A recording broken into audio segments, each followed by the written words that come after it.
Que tal separar um horário do seu dia para o Paz Prayer?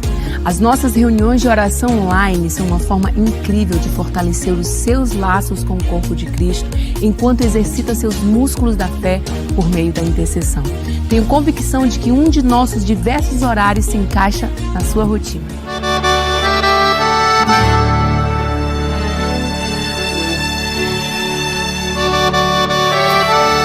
Pastor lá no Templo das Águias. Eu sou filho de pastor, né? Cresci num lar cristão. Meu pai era um católico apostólico romano roxo, cor de rosa, vermelho e fanático, né? E a minha mãe era de centro de Umbanda, cuja minha avó era dona desse centro. Então os dois, ambos, cada um para um lado totalmente oposto, mas em casa eles se davam bem. Até que um dia Deus fez algo tão extraordinário. Um irmão meu ficou muito doente, ficou enfermo, e essa enfermidade foi piorando, foi se agravando. Começou com uma tuberculose, depois se tornou uma meningite, depois foi para uma paralisia infantil. Na época os recursos eram poucos, né? E então com isso a situação dele se agravou demais. E eu tinha um tio meu que havia sido curado de tuberculose. Ele estava com os 2 pulmões condenados, e meu tio, depois da cura, a primeira coisa que ele procurou foi uma igreja, porque uns irmãos de uma igreja, da quadrangular, da primeira quadrangular, foram visitar o hospital, oraram pelos doentes e meu tio foi curado. Então ele saiu do hospital, o primeiro lugar que ele foi numa igreja, foi na primeira igreja por causa do endereço do folheto. E lá ele aceitou Jesus. E ele leva essa novidade para o meu pai, e meu pai não aceitava, dizia assim: a partir de hoje, você não é mais meu amigo, né? Relações cortadas, né? Porque você escolheu esse caminho e eu detesto. Ele dizia assim: eu prefiro que um cachorro passe na minha frente do que um crente. O cachorro eu passo a mão, o crente eu chuto, eu não gosto de crente. Meu pai era assim, né? Essa era boa. Esse é dos bons, né? Quando se converte, esses caras viram uma tocha. E, irmãos, é um testemunho para contar aqui 2, 3 horas. Só para você entender o que é que Deus, quem é esse Deus que você prega, que você serve. Só para você entender aonde esse Deus, o que esse Deus é capaz de fazer. O estado dele se agravou tanto, irmãos. O médico chamou, uma certa final de tarde, disse: Sr. Joaquim, esse aqui é um documento que nos autoriza a desligar os aparelhos. Seu filho hoje já teve morte cerebral, só respira por aparelho, está sofrendo demais, e seria um bom conselho o senhor nos autorizar e acaba o sofrimento do menino. Meu pai disse assim: se fosse o seu filho, você faria isso? O médico disse: se fosse, já teria feito isso há mais tempo, né? Ninguém merece esse sofrimento. Meu pai, irmãos, era um bom católico. Eu disse que ele era romano, roxo, fanático, porque ele cria em Deus, cria em milagres, só estava no lugar errado. Deus estava querendo remover o meu pai, irmãos, através dessa situação, colocar ele no lugar certo. Nato conheceu, sabe, o homem de Deus que ele era. E nesse dia, irmão, dessa noite, ele desesperado em casa, né, tremia de nervo, e meu tio foi na minha casa e disse: Joaquim, é a última vez que eu venho aqui, mas escuta a palavra de Deus. Meu pai abriu a janela, estava escuro, não tinha luz elétrica nem na minha casa, nem na rua. Ele disse assim: Aníbal, vai embora, eu já falei para você, fica com a tua religião, eu já tenho a minha. Mas o meu tio abriu a Bíblia, ligou a lanterna, e lá no campo, lá fora, ele disse assim: ó, eu vou deixar uma palavra para você aqui, ó, João capítulo 11, verso 25, e disse Jesus: eu sou a ressurreição e a vida, e aquele que crê em mim, ainda que esteja morto, viverá. Irmãos, aquela palavra foi uma flecha no coração do pai. Ele não conseguiu dormir aquela noite, aquela voz ecoando na mente dele: eu sou a ressurreição e a vida, quem crê em mim, ainda que esteja morto, viverá. Ele escutava a voz, ele saía no quintal para ver se tinha alguém, ele acordava minha mãe e dizia: você está ouvindo? A mãe disse: não estou ouvindo. Ele disse: estou ficando maluco, eu acho que é doença do Rogério, estou ficando doido, estou ouvindo isso, não saia daqui. E no dia seguinte ele foi chamado no hospital, e a notícia: meu irmão faleceu. Rogério tinha 2 anos, era o caçulinho em casa, era o xodozinho de casa.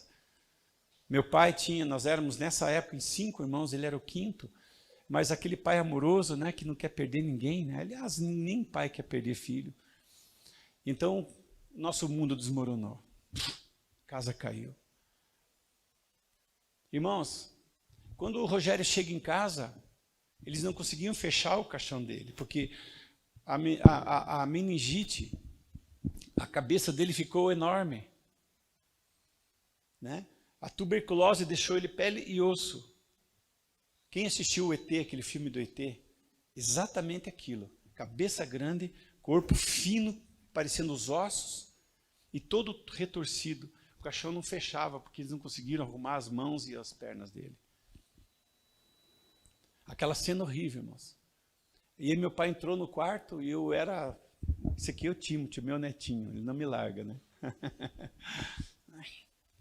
E já falei para ele, né, que quando a capa cair, cai em quem está mais próximo, né? Assim, Eliseu só recebeu a capa porque eu estava do lado. E olha que Elias insistiu, falou, cara, fica, deixa eu atravessar o Rio Jordão sozinho, não vou. Eu vou perder a bênção, mas não. E ele estava perto, né? A capa caiu em cima dele, vai cair no Timothy, em nome de Jesus, né? Eu não largava meu pai, irmãos. Por isso que a capa caiu em mim também, né? E aí, irmãos, eu fiquei no quarto com ele, ele trancou o quarto, não queria falar com ninguém, não queria ver ninguém.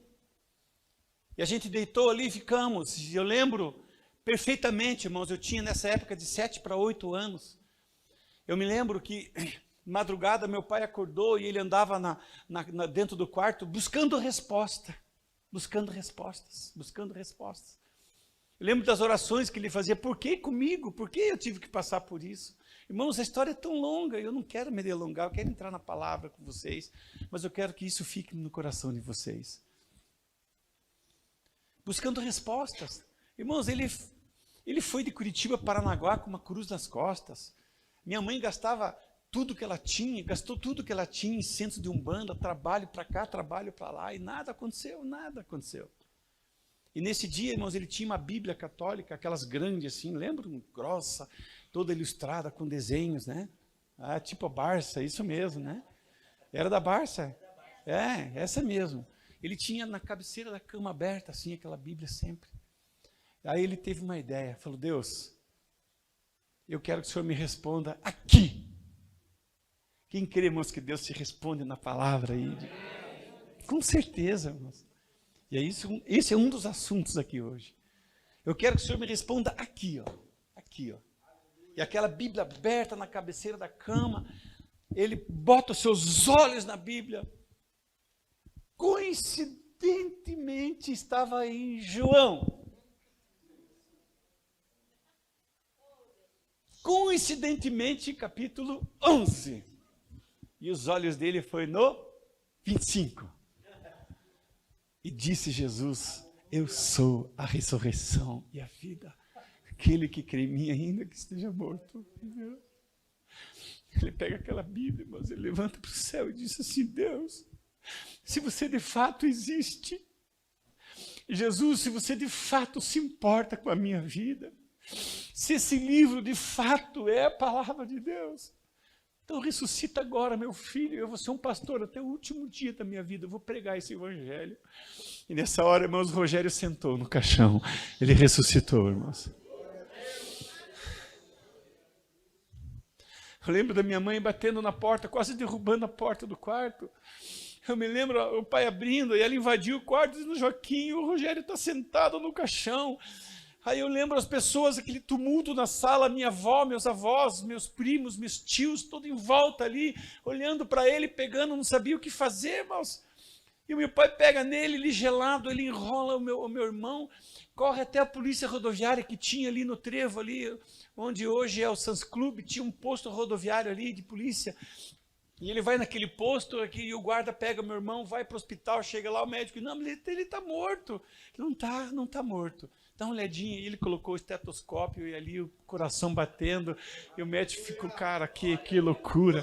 Irmãos, Jesus é uma loucura! Jesus é doideira, irmão, Jesus é top demais!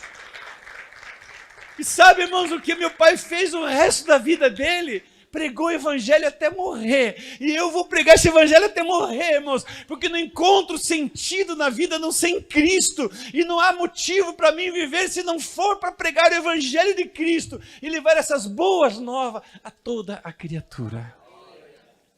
O Rogério hoje, irmãos, é pai, já é avô, é músico na igreja, ele é uma bênção, é um profissional, é um cara saudável, é um cara abençoado, né? E Deus fez uma obra maravilhosa na vida dele, na minha família. Eu tenho irmãos que são pastores, irmãs que são pastoras, eu tenho toda uma família, irmãos, dedicada ao reino de Deus, porque nós recebemos Jesus na nossa casa. Ele levantou como ele fez com a filha de Jairo, como ele fez, irmãos, com Lázaro, assim ele fez dentro da minha casa. Eu vi, eu toquei, eu recebi, eu fui envolvido por esse amor, por esse toque, e a minha vida mudou para sempre. E que Deus seja louvado.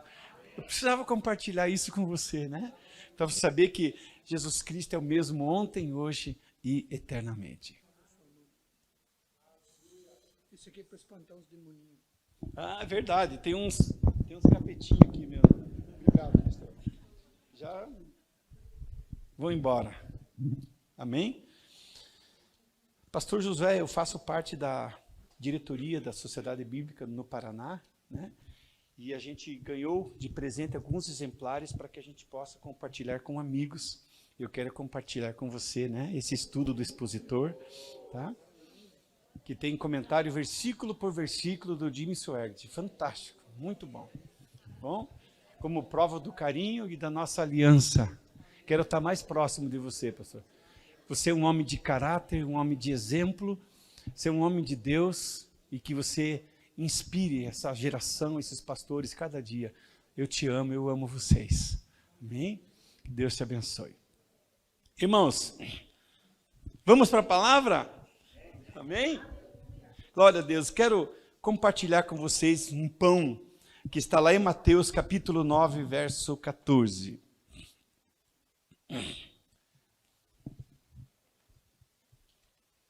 João capítulo 9, verso 14. Ah, perdão, Mateus, estou com o João ainda na cabeça, está latejando aqui. Ó. Glória a Deus. Mateus capítulo 9, verso 14. Então chegaram ao pé dele os discípulos de João, dizendo: por que jejuamos nós e os fariseus muitas vezes, mas os teus discípulos não jejuam? E disse Jesus: podem porventura andar tristes os filhos das bodas, enquanto a esposa está com eles? Dias, porém, virão em que lhe será tirado o esposo, e então jejuarão. Ninguém deita remendo de pano novo em roupa velha, porque semelhante remendo rompe a roupa e faz-se maior que a rotura. Nem se deita vinho novo em odres velhos. Aliás, rompem-se os odres, entorna-se o vinho e os odres estragam-se. Mas deita-se o vinho novo em odres novos, e assim ambos se conservam. Amém? Eu gostaria de orar novamente. Pai bondoso, eis a tua palavra, eis os teus filhos. Eis-nos aqui hoje, Senhor, com os nossos ouvidos, mas também com os nossos corações abertos, para receber a tua palavra nesta manhã. Me alegro, Senhor, por ser portador dela e por poder falar a respeito do teu reino. E que, Senhor amado, essa palavra encontre um lugar em cada coração, em cada vida, que ela se encaixe na nossa realidade, se encaixe nas nossas necessidades, se encaixe no nosso ministério, se encaixe em tudo aquilo que somos e vamos realizar. Pai maravilhoso, entrego a direção ao Espírito Santo daquilo que vai ser ministrado nessa manhã e te peço, Senhor, ministra sobre nós e nos abençoe com uma palavra revelada hoje, em nome de Jesus. Amém. Amém. Glória a Deus. Irmãos, eu começo dizendo que Jesus, tudo que ele escreveu, tudo que ele disse, ele sempre foi intencional. Sempre havia uma verdade atrás de uma verdade, atrás de uma verdade. O que muitas vezes ele falava por parábola, né? Que os fariseus, os saduceus ficavam malucos, irmãos, ficavam doidos, porque eles não entendiam nada. Os caras estudavam tanto, eram tão letrados, eram tão inteligentes, Mas uma parábola simples, ninguém deita vinho novo em odres velho, filho pródigo e tantas coisas tão simples, aquilo não entrava neles. Por quê, irmãos? Porque tem coisas que Jesus fala aos seus. São palavras intencionais, são revelação. E os discípulos também tinham uma certa dificuldade. E quando Jesus reunia com eles em secreto, só eles, aí Jesus, conta para nós aquele negócio lá que o Senhor falou, a gente ficou meio perdido. Aí Jesus, para vocês eu conto, é sim, aquela semente que caiu assim, aquela que caiu assim, aquela significa isso. Certo, Jesus, eu entendi. Irmãos, o que eu entendo? Que o Evangelho de Jesus é simples. É simples. Ele é muito simples, irmãos. Jesus era simples. Quem foi a Israel, vai no túmulo de Jesus, irmãos, aquele negócio com uma pedra, com uma portinha de madeira, num jardim simples, lá no pé do monte. Tudo é simples. Eu digo, meu Deus, como Jesus é simples. Tem um monte de gente tentando complicar o Evangelho, irmãos. Nós precisamos descomplicar esse negócio, para que as pessoas entendam o que é que Jesus está querendo dizer. Há uma disputa hoje nas redes sociais de quem sabe mais e vem com assuntos polêmicos e aqueles debates incessantes tentando mostrar eu não sei o que, irmãos, porque aquilo não é evangelho. Evangelho é coisa boa, é notícia boa, é coisa simples, é coisa fácil, é coisa deliciosa. Eu começo dizendo, irmãos, que muito do que eu vou dizer aqui você já sabe. Talvez tudo que eu vou dizer você já sabe. Mas uma coisa eu aprendi, irmãos, o que nos dá sustância é o feijão, o arroz, a batata frita, e não o caviar.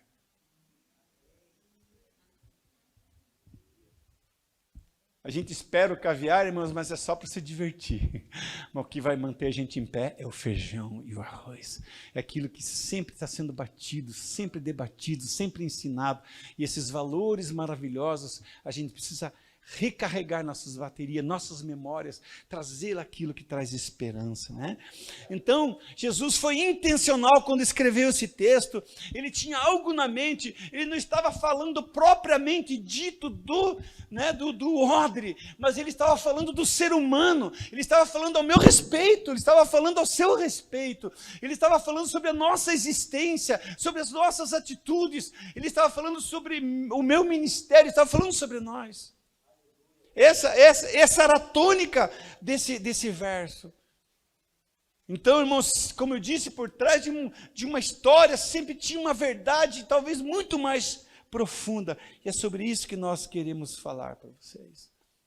Aqui Jesus revela a fragilidade humana, mas também fala sobre superação através do favor e da presença de Deus. Ministério é isso mesmo, irmãos. Ministério pastoral. Ano que vem eu faço 40 anos de ordenação pastoral. E estou muito feliz, já falei na minha igreja. Eu proíbo vocês não fazerem uma festa para mim, irmãos. Porque é um ciclo, são 40 anos, irmãos. Isso de ordenação, fora antes. Então é uma alegria, é um prazer imenso. Mas eu conheço toda essa trajetória, eu conheço todo esse caminho, irmãos. Não pense, no tempo das águas é diferente do cristianismo. Não, irmãos, pastorear é igual em todo lugar, na batista, presbiteriana, qualquer lugar onde você for pastorear, as dificuldades são as mesmas, as portas são as mesmas, as lutas são as mesmas e as vitórias são as mesmas. Por isso, vamos florescer onde estamos plantados, vamos frutificar onde estamos plantados, porque é aqui que Deus nos colocou, é aqui que eu me sinto muito bem, e é aqui que eu vou viver a minha vida, é aqui que eu vou deixar o meu legado, nessa igreja maravilhosa. Amém, irmãos? Quem está comigo aí, diga amém. Então, aqui, irmão, Jesus mostra essa dependência, o quanto nós precisamos dele. Geralmente o pastor tem um hábito, irmãos, porque muitas vezes a gente se acha super-homem, né? Porque a própria igreja nos ensinou isso, né? Eles despejam tudo na gente, seus problemas, suas dificuldades, suas lutas, acham que você é um guindaste, um guincho, que você é o homem de ferro, né? Mulher de ferro. Que você também não tem suas dificuldades, não tem as suas dor de barriga, dor de cabeça, não tem as nossas encrencas, nossas dúvidas, os nossos desânimos às vezes. Mas por isso Jesus vem com a sua palavra para nos restaurar, para nos animar, para nos colocar de pé pé, para nos colocar na pista, para nos colocar de novo no meio da luta, para nos colocar no ringue, que nem o lutador senta ali e vê alguém, vai, espirra um negócio ali, e passa, tira o sangue, anima, fala umas palavras, cara, vai, dá um murro nesse cara, arrebenta esse cara aí, né? É o Espírito Santo que vem, muitas vezes, cara, levanta, porque não é aqui o teu descanso, tem coisa, tem um caminho pela frente ainda, vem o Espírito de Deus e toca a nossa alma, nosso coração com o seu fogo, e aí ele nos capacita a andar um pouco mais, um pouco mais, um pouco mais, um pouco mais. É isso, irmãos, é isso que a palavra de Deus faz conosco. Os odres eram recipientes muito usados no tempo de Jesus. Eu trouxe aqui, irmãos, a bolsa de água quente da Sônia. Às vezes eu uso também, né? Para tentar ilustrar aqui um odre, né? Porque a coisa mais parecida com o odre que eu achei lá em casa, pastor José, foi esse negócio aqui, ó, né? Mas o odre era uma vasilha, né? Era um recipiente parecido com uma bolsa de água quente. Ele era feito com pele de cabras ou de cabritos, às vezes de boi, de búfalo ou de camelo.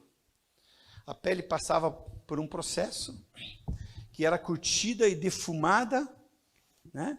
E as aberturas, né? As abas dela eram costuradas e seladas com um betume, e em seguida o odre estava pronto para ser usado.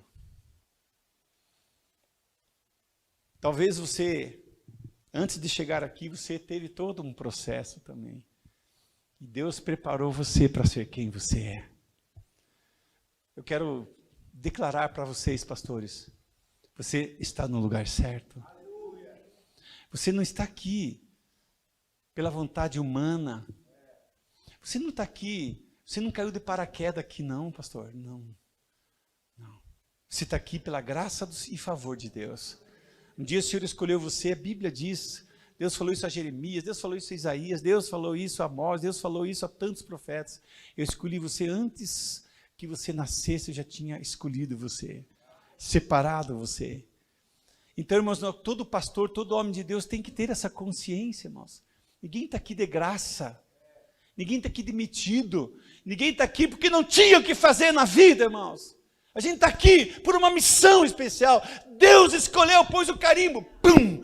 E a gente não tinha como escapar. Não tinha como fugir desse chamado, não tinha como fugir desse legado, não tinha como, irmãos. A partir do momento que nós somos escolhidos e carimbados por Deus, irmãos, nós nos estragamos para o mundo, a gente não serve para mais nada. A gente tenta fazer outras coisas, mas não vai, não tem como, não dá mais certo. A gente tenta voltar, mas a gente lembra que as pontes foram quebradas, os barcos foram afundados. A gente tenta lembrar, mas não tem como. Irmãos, ministério é um caminho sem volta. O soldado, quando vai para a guerra, ele só tem duas maneiras de voltar. Ou ele volta herói porque ele venceu a guerra, ou ele volta desertor porque ele desistiu da guerra. Mas aí ele é um covarde. O ministério, muitas vezes a gente sangra, o ministério quebra ossos, o ministério rala o couro, irmãos, mas nós somos soldados de Cristo militando por uma causa boa, e Deus nos chamou porque Ele acreditou em mim, acreditou em você, irmãos, nós não podemos falhar. Não podemos falhar, irmãos. Eu estou aqui porque Ele acreditou. Ele viu em mim uma coisa que nem eu vejo, irmãos. Às vezes eu olho para mim e digo, Deus, eu tenho certeza que o Senhor escolheu o cara certo. Tem cara melhor que eu por aí. E Deus fica em silêncio, irmãos, porque eu até hoje não sei qual é o critério de Deus quando Ele escolhe a gente. Alguém já descobriu? Se descobriu, me conte depois, irmãos. Pronto, o pastor José bateu aqui, ó. Ele escolheu as coisas loucas para confundir as sábias. As coisas mais malucas. Irmãos, não sei qual é o critério de Deus. O fato é que eu estou dentro! Uhul! Estou dentro! Irmãos, eu amo o ministério, eu amo o pastoreio, eu amo o púlpito, eu amo a rua, a casa dos irmãos, eu amo o evangelismo, eu amo o que eu faço. E eu sou feliz por aquilo que eu estou fazendo hoje. Eu sei, irmãos, que muitas vezes a gente se arrasta. Oh, meu Deus, ministério. E os irmãos, não sei como é que o pastor aguenta, tão difícil, irmãos. Eu estou surfando do ministério. Para mim, irmãos, é diversão. Eu me divirto todos os dias surfando das ondas espirituais, batizando, convertendo as pessoas, falando do amor de Deus. Eu amo isso, irmãos. Irmãos, eu estou com 62. Mas eu não estou entendendo ainda. Não consegui captar esse negócio, né? Porque um monte de amigo meu estão aposentados, já compraram uma chácara, uma casa na praia e já estão lá, irmão. E eu não consigo, e eu vou contar que até eu tenho uma casa na praia, mas eu quase não vou, irmãos, porque está difícil. E às vezes a pessoa pergunta, pastor, quando é que você vai se aposentar? Eu falei, nem tenho ideia. Irmãos, eu quero ir até o último legado. Até o último suspiro, eu vou estar falando do amor de Deus. Só vou parar quando ele disser stop. Senão, irmãos, estou dentro. Amém? Então vamos lá. Vamos voltar para o odre. Então, só que com o passar do tempo, o odre costumava ressecar e perdia sua elasticidade. O que significa isso? Processo de deteriorização. E muita gente, irmãos, vivendo esse processo hoje. É nítido você ver nas palavras, nas entrelinhas de alguns pastores. Esses dias eu estava escutando um pastor, vou falar aqui, Ricardo Gondim, famosíssimo, escritor de dezenas de livros. Ele dizia, não sou mais pastor, sou humanista. Não me chamem de pastor, sou humanista. Eu falei, é mais um odre que deteriorizou. Há muita gente, irmãos, que vive o processo de decadência. Porque tiraram os olhos do principal. Porque perderam a simplicidade do evangelho. Começaram a complicar coisas simples. Dizer coisas que Jesus não disse. Fazer coisas que Jesus não mandou ele fazer. E quando a pessoa percebe, irmãos, eu estava conversando esse dia com um pastor, aconselhando esse pastor. E eu percebi, irmãos, que tudo que ele me falava, os argumentos dele não batiam. E eu contra-argumentava, e ele passava para outro. Ele estava tentando uma fuga para tentar mostrar para ele o seu fracasso, o seu processo ruim de queda, de deteriorização. Mas graças a Deus que chegou ao final, nós oramos, eu vou acompanhar aquele pastor. Eu vou ajudá-lo, irmãos, a se reencontrar. Aqui, ó, ele ressecava, perdia elasticidade, então ele entrava nesse processo. Assim, um vinho novo costumava ainda fermentar. Olha que interessante, né? Um odre deteriorado fermenta o vinho. Ou seja, o cara azedo vai ter o que dentro? Vai azedar o vinho. Você percebeu quando a pessoa está azedo? Vai conversar com ele para você ver qual é a conversa dele, irmãos.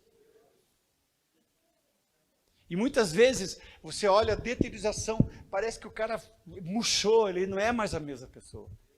E quando você começa a conversar, você começa a perceber que ele começa só a vomitar vinho azedo, vinho estragado. Está estragado o que ele tem dentro, irmãos. Esse é o processo. Eu entendo que Jesus está falando comigo aqui. E Ele pode estar falando com a gente nessa manhã. Né? E aí o que mais que acontecia? Então, irmãos, o volume aumentava e o odre velho não podia mais ser expandido. Você entende que esse negócio aqui, você pode botar um monte de água, ele vai estufar, ele vai expandir. Porque ele é fibroso, né? Ele tem fibras. Mas quando o odre, ele ressecava, ficava velho, né? Ele perdia essa elasticidade, então ele não tinha mais capacidade de expansão. O que acontecia? Ele enrijecia. O odre velho, irmãos, endurece o coração dele, endurece ele por dentro. Tem mais o que amolece. Tudo que se fala não funciona. Parece que ele cria um escudo, né? uma proteção. Ele não quer mais escutar o pastor dele. Ele não quer escutar o líder dele, ele não ouve mais, irmãos. Por quê? Porque ele está em processo de deterioração. Ele já não escuta o seu conselheiro, ele não escuta a sua esposa, o seu marido, as pessoas que o amam, ele já não escuta mais. Por quê? Perdeu a elasticidade, ele está rígido agora, irmãos. E sabe o que acontece? Ele acaba se rompendo. O que acontece? Aqui ele jogou a toalha. Aqui ele já não suporta mais. Para ele o ministério, para ele a vida se tornou uma coisa tão azeda, tão dura, tão complicada, que para ele joga a toalha. E infelizmente hoje as estatísticas não nos favorecem, irmãos. Há muita gente desistindo do ministério. Essa pandemia, então, irmãos, foi um terremoto. Muita gente caiu, irmãos. Eu conheço pastores que caíram, que desapareceram, que desistiram. E vou dizer para vocês, parabéns para vocês. Porque quem conseguiu atravessar ileso, estar firme depois dessa pandemia, irmãos, é porque realmente estava firmado em Cristo. Parabéns, cristianismo decidido. A gente venceu essa. Atravessamos esse mar vermelho, irmãos. Atravessamos esse Jordão. E agora estamos olhando para a terra prometida, para as coisas que Deus tem lá na frente para nós. Bora para frente. Mas tem gente que ficou, irmãos. Tem gente que ficou na barreira. Ficou na dificuldade. E ele rompeu, jogou a toalha. Né? E aí, quando se rompe o odre, o que acontece? O vinho se derrama. E olha que interessante, o vinho derramou, o odre fica sem conteúdo. Aí o cara começa a falar abobrinha, né? Começa a falar abobrinha, bobagem, vai na internet, tem 1 milhão de caras seguindo ele, né? Mas está lá falando abobrinha, mas não tem conteúdo. Tem? Tem muitos coaches por aí fazendo um bom trabalho de coach, mas tem muita gente aí, irmão, procurando os coaches. Daqui a pouco nós vamos entrar nessa parte aqui, irmãos. Deixa eu falar uma coisa para você. De tantas bobagens que você vê na internet, a gente escuta umas coisas boas também. E tem um menino, um tal de Madaleno, acho que é lá da igreja de São José dos Campos, estava sendo entrevistado numa podcast e achei interessante aquela podcast.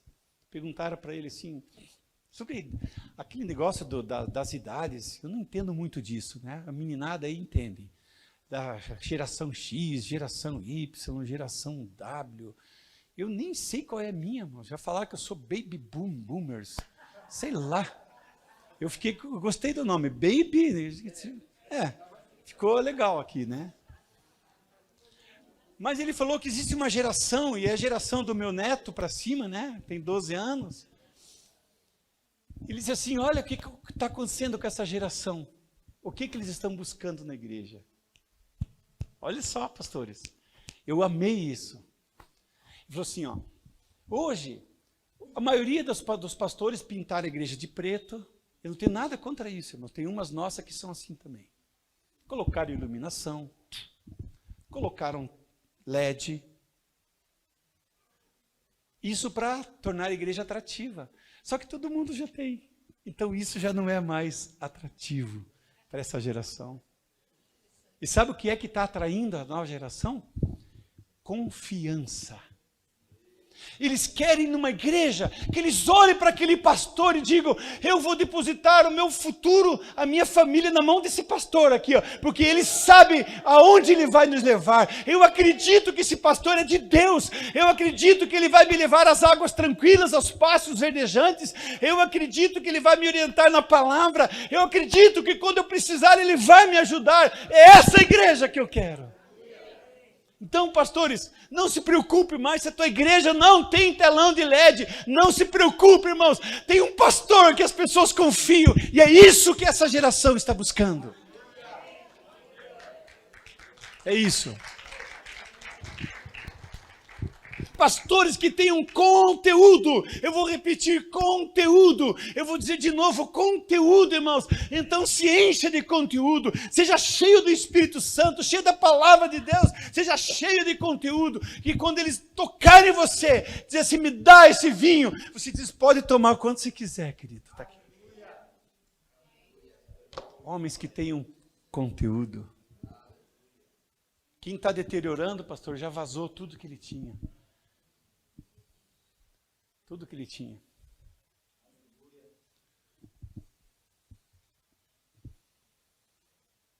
E aí eles criam suas próprias igrejas, né? Igreja Evangélica Kivitz. Tentam inventar um evangelho novo. Essas coisas assim, irmãos. Tem mais conteúdo. Aí eu li o último livro que ele escreveu, um dos últimos. Eu li inteirinho, irmãos. Eu não entendi nada. E não precisa ser burro para não entender, irmãos. É que o cara não tem conteúdo mais, irmãos. Vocês querem ver uma coisa que eu não gosto, irmãos? Tudo que é de diet.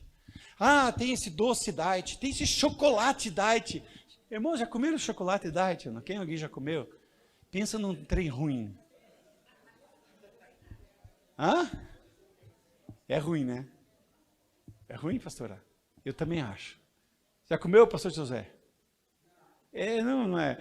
A gente deixa de lado e vai no engordite mesmo. É esse que é o bom. Esse que é o bom, né?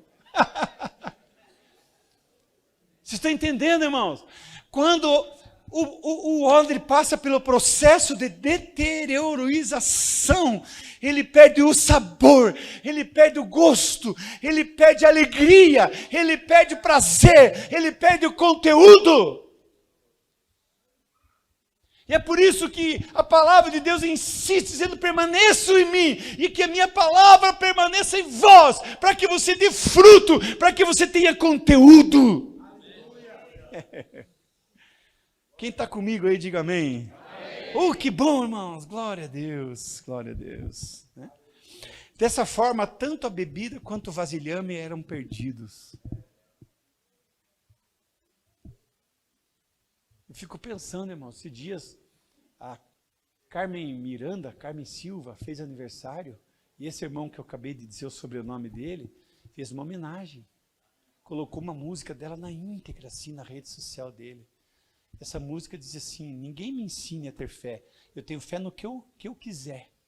Ninguém me fala que rezar é bom, porque eu faço a minha própria reza para mim mesmo, porque eu acredito em mim, porque não sei o que, e tal. Uma blasfema. Colocou ali, eu falei, meu Deus, se perdeu. Milhões de seguidores, se perdeu. Eu fico pensando, ele se perdeu, o ódio se perdeu, o conteúdo se perdeu, e quem deveria tomar, está tomando o líquido azedo. Tem gente que gosta, né, irmãos? Mas não é o nosso caso. Estamos aqui, irmãos, para sermos renovados pelo Senhor. Na nossa essência, renovados na nossa fé, naquilo que nós cremos e acreditamos. Digam graças a Deus. Processo de deteriorização. Saul foi escolhido. Um rei, irmãos, ele foi escolhido. O cara era bonito, irmãos, ele era o mais alto entre a tribo de Benjamim, cara top. O cara era formoso. Talvez era um cara corajoso, valente. Talvez Israel escolheu ele pelas suas habilidades. Mas o que acontece é que muita gente, quando chega ao poder, se deteriora. O que acontece é que muita gente, quando ganha popularidade, se deteriora. Eu fico até com medo, irmãos, quando vejo alguém se destacando no cenário nacional. Eu só oro, Senhor, cobre com o teu sangue, Senhor, cobre com o teu sangue. Porque, irmãos, nós, seres humanos, temos uma tendência para isso. O cara chega a 100 membros, ele já se sente o Billy Graham, irmãos. Ele é o dono do pedaço. E aí começa o processo. Esse é o problema. Esse é o problema. problema de Saul. E aí ele vem, irmãos, ascendente, descendente, pitoniza, levantou o altar, fez sacrifício, não podia, perseguiu Davi, começa a fazer besteira. Irmãos, quando começa a deteriorar, só faz besteira. Uma atrás da outra. Você conhece alguém assim? Talvez sim, né? Já ouviu falar? Já. E é nítido, todos percebem, menos ele. Não, eu estou bem, cara, eu sou o cara. Também não está, não. Você está em processo, cuida aí. Não quero me prender aqui, mas porque tem coisa melhor para frente aqui. Diga glória a Deus. Irmãos, a palavra deteriorar, ela tem algumas ramificações, veja que interessante.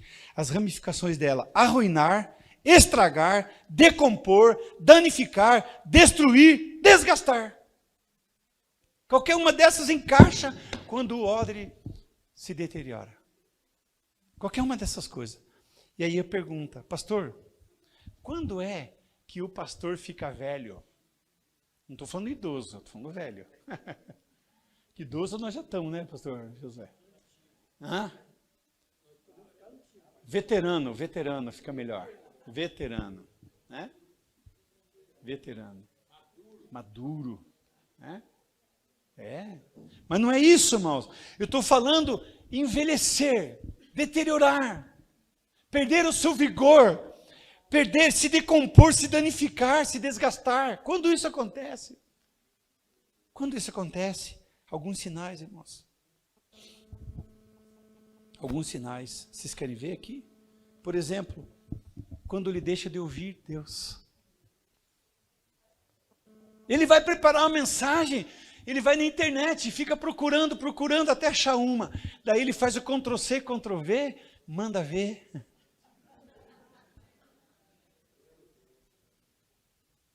Irmãos, não sou contra a gente fazer uma pesquisa. Se tem o tema, Deus falou com você. Cara, você vai pregar isso aqui na igreja. Aí eu pego isso aqui, irmãos, e aí eu vou ver o que meus colegas estão dizendo sobre isso. Não há problema nenhum, mas o Espírito Santo já deu uma direção. Mas tem gente, irmãos, que prefere ouvir os outros, e de repente, sem que ele perceba, ele começa a pregar as bobagens que os outros pregam. Começa a perder o rumo, o sentido, começa a perder, irmãos, o atino, ele começa a perder, a bússola dele sai da mão dele, porque o Espírito Santo, ele vai nos revelar, e a igreja precisa de comida fresca, algo que saia do trono de Deus, e Deus vai colocar, porque o óleo, ele cai na cabeça de Arão, depois ele desce pela barba, depois ele desce para os vestidos, a Bíblia fala isso. Então significa o quê, irmão? Significa que a unção que Deus vai derramar na nossa igreja, ela vem sobre você primeiro, depois sobre as tuas vestes, sobre os teus líderes, depois sobre a igreja. É assim que funciona com Deus.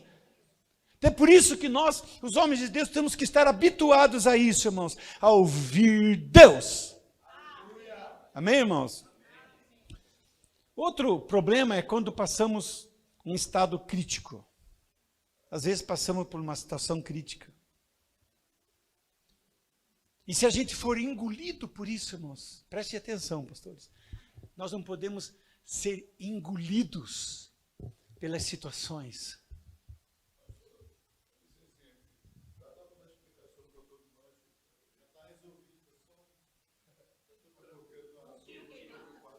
É um cheiro de queimado, é a unção de Deus, está queimando, é o fogo do Espírito Santo.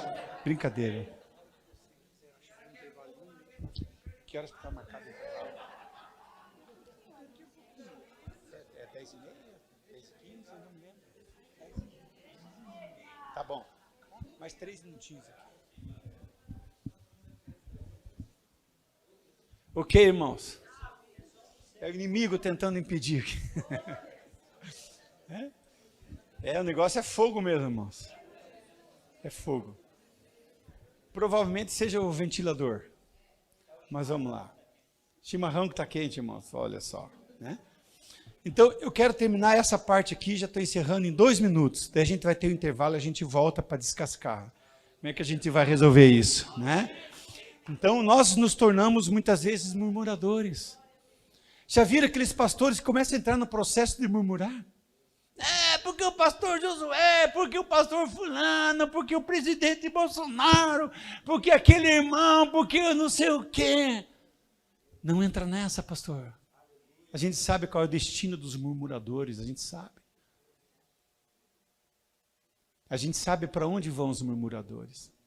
É um caminho sem volta, é um labirinto.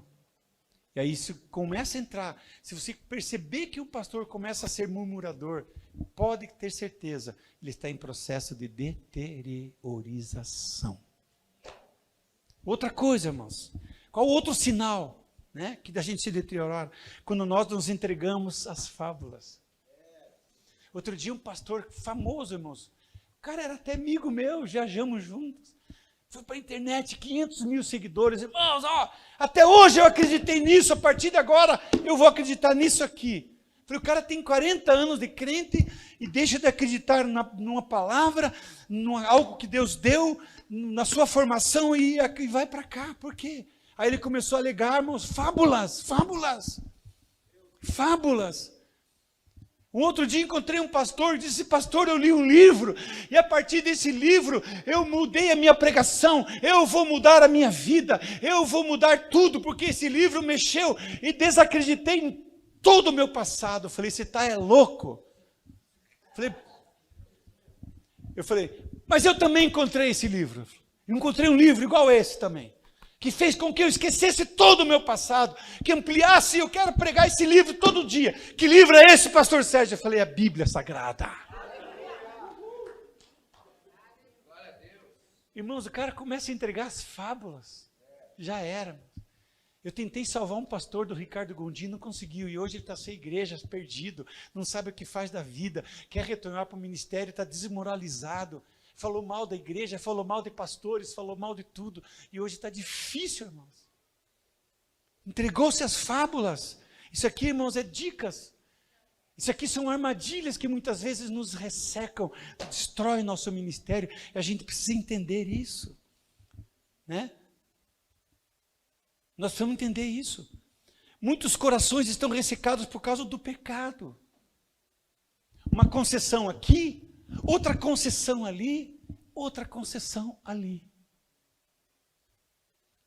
E deixa eu falar uma coisa para vocês, irmãos, é aí que pega para nós. Eu disse que nós não somos super-homens, então a gente não pode dar brecha, não pode dar oportunidade, não pode abrir concessões.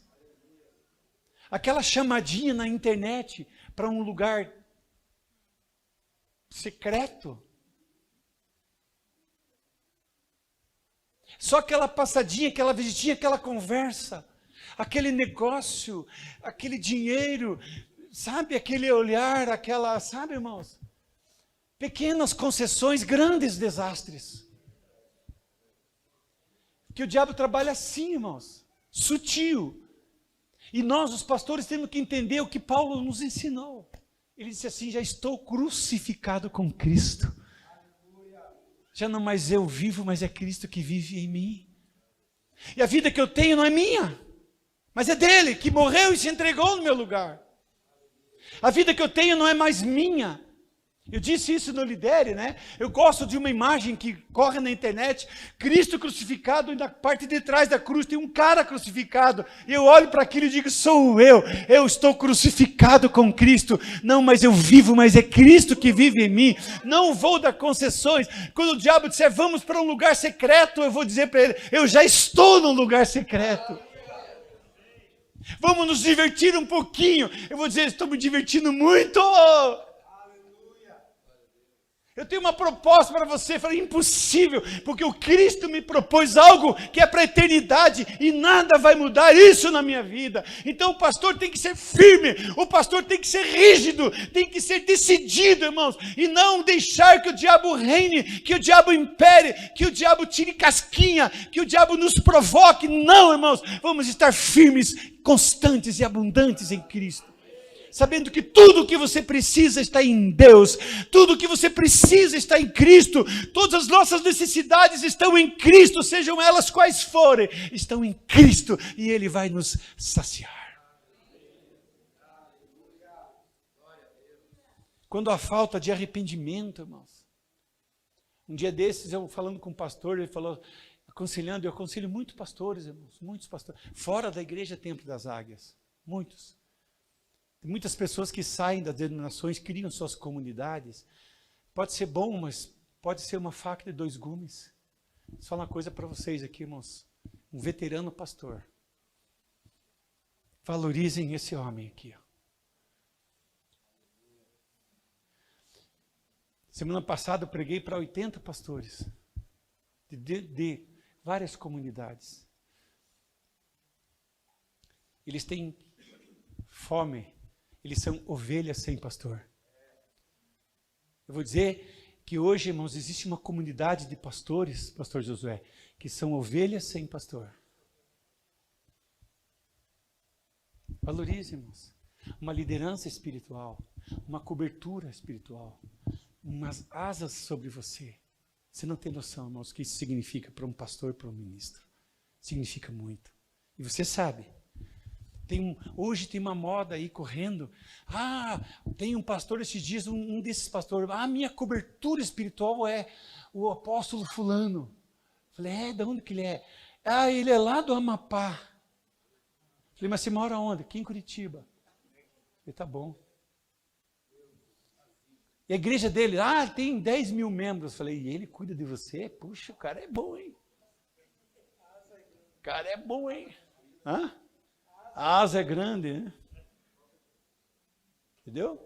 Quando você pega o teu telefone e liga para um pastor, qualquer horário que seja, ele vai te atender. Fazer, pastor, tudo bem? Pastor vai, tudo bem. Bom dia, pastor vai dizer bom dia. Só esse bom dia, irmão, já traz uma paz para o teu coração. Valorize. Valorize. Mas vou ter a minha independência, vou ter meu... Não, valorize.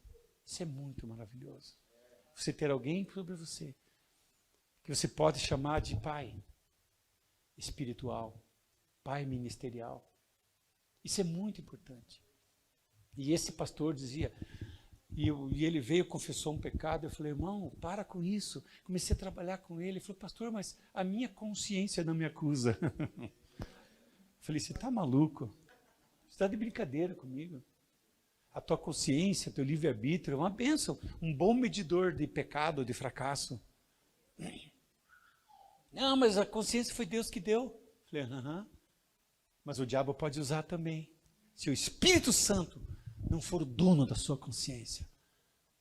Se você, enquanto estiver na sua mão, enquanto você comandar a tua consciência, você vai continuar sem arrependimento, pecando e fazendo coisas erradas. É aquele irmão que trai a sua esposa, chega e diz, pastor, trai minha esposa. Mas irmão, onde é que você estava com a cabeça? Pastor, mas faz 3 meses que a gente não namora, ela não gosta disso. Então eu fiz porque é uma necessidade. E a minha consciência não me acusa. Dá vontade de dar um cascudo assim. Tem pastor assim. Sabia? Tem caixa 2 na igreja, mas a consciência não acusa. E esse é o perigo. Processo de deteriorização, e ele não está percebendo. Ele não está percebendo falta de perdão, falta de misericórdia, né? Alguma coisa que ofendeu aquele pastor, cravou no peito dele, mas ele guarda aquilo. Daqui 10 anos ele está remoendo, daqui 15 anos ele nem está remoendo mais, irmão, já foi remoído. Por isso, irmãos, esse processo precisa passar pela limpeza, nós vamos falar sobre isso daqui a pouco. Se nós não cuidar disso, irmão, nosso coração vai virar um depósito de lixo, de coisa ruim, e a gente precisa todo dia limpar o coração, purificar, nós temos que deixar isso de lado. Quando nós apaga a chama evangelística, e aí nós nos tornamos odres velhos, quando nós nos esvaziamos do Espírito Santo. Sabe quando a ovelha vai embora? A gente vai colocando no coração, meu Deus, mais uma ovelha. Irmão, deixa eu falar para você. Tira até meu óculos aqui. 40 anos de ministério, eu ainda não sei como segurar uma ovelha na igreja. Se você sabe, me conte depois. Eu não sei ainda como, irmãos. Tem uns aí que dão cargo, fazem de tudo pro cara, né? Dão sala VIP na igreja para a ovelha, né? Paga um jantar, não sai da casa dele, tenta ser, faz de tudo. Mas vai chegar um dia, irmãos, deixa eu falar uma coisa para você. Eu vi um veterano pastor aqui. Um camarada tinha uma esposa e ele tinha muitos ciúmes, que ela era muito bonita. Ele tinha medo de perder essa esposa. Aí ele trancava a casa, enchia de cadeado por todas as janelas, na porta, por fora. E ele saía tranquilo, falou, não, essa aí está garantida. Um dia, ele esqueceu uma das janelas de pôr o cadeado, ela olhou, viu um cadeado, falou, esse cadeado deve ser daquela janela. E era mesmo, ele esqueceu. Ela pulou a janela, foi embora e nunca mais voltou. Moral da história, você só segura pelo coração. É o amor. Quando as pessoas perdem o amor, irmãos, é difícil. Isso funciona no casamento, funciona em todas as instâncias da tua vida, numa sociedade, em tudo. E na igreja, sim. Ninguém consegue segurar, irmãos. Às vezes o cara vai, mas de repente vem outro. Esse é o ciclo natural. Agora, dizer que a gente fica normal, não, irmãos. A gente fica triste quando perde uma ovelha. Ninguém quer perder ovelha, irmãos, ninguém. A gente torce umas trocas, é verdade, né? Mas o que acontece é um ciclo natural. Muitas vezes tem pastor que amaldiçoa ainda. O cara vem, mas eu vou mudar de igreja e tal. O quê? Para onde você vai? Vou lá para o cristianismo, está amarrado. Vou lá para o tempo das águas, você está brincando, não vou te abençoar. Se você for, você está debaixo de maldição, pastor, não faça isso. Deixa ela que vá. Daqui a pouco vem 2, 3 no lugar daquela. E melhor, o dízimo é mais alto. Ele é mais amoroso, mais carinhoso. Vai trazer torta de abacaxi para você, de banana, que eu adoro. Vai ser uma ovelha diferenciada. Deixa ele ir, irmão. Porque o favor de Deus vai cobrir o teu ministério e você. E nada te faltará. Nem ovelhas vai te faltar. E Deus vai honrar você, irmãos. Fica tranquilo. Não amargure teu coração porque a ovelha foi embora. Fique feliz porque tem ovelha chegando por aí. Novas ovelhas, novas oportunidades, novas chances que Deus vai nos dar. Amém?